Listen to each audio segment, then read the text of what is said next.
নমস্কার, সবাইকে জানাচ্ছি ওয়েলকাম আজকের ভিডিওতে। আজকে যে বিষয়ে আলোচনা করব সেটা হচ্ছে দেবীপক্ষ চলছে।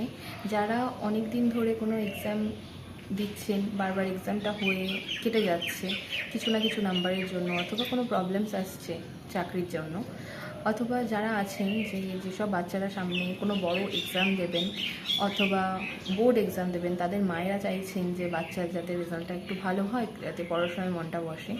এবং এই রেমেডিটা তারাও করতে পারবেন যাদের বিজনেস আছে, বিজনেসে প্রবলেম হচ্ছে বা কোনো রকম অবস্ট্রাগল আসছে, বিজনেসে কোনো গ্রোথ আসছে না, তারা কিন্তু এই রেমেডিটা করতে পারবেন। আপনারা কি করবেন, এই নবরাত্রির 9 দিনের মধ্যে, বিশেষ করে অষ্টমী বা নবমীর তিথিতে, এই কদিনের মধ্যে কুমারী পুজো। এবার কুমারী পুজো বাড়িতে আপনারা কিভাবে করবেন?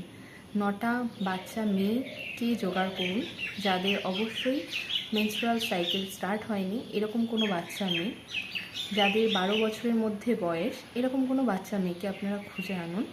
তাদেরকে অবশ্যই একটা করে হলুদ লাড্ডু তাদেরকে খাওয়ান, এবং এর সাথে সাথে আপনারা তাদেরকে কোনো জামা কাপড় গিফট করতে পারেন, বই, পেন, খাতা, অর্থাৎ তাদের পড়াশুনোর সাথে রিলেটেড এমন কোনো জিনিস তাদেরকে গিফট করুন। এটা কিন্তু আপনাদের জন্য একটা পজিটিভ রেমেডি হিসেবে কাজ করবে। অবশ্যই এই রেমেডিটা একবার করুন, করে দেখুন আপনাদের যে প্রবলেমগুলো হচ্ছিল তার সলিউশন আপনারা পান কি না। আমার দৃঢ় বিশ্বাস আপনারা এটার সলিউশন কিন্তু আপনারা পাবেন। অবশ্যই রেমেডিটা একবার করবেন।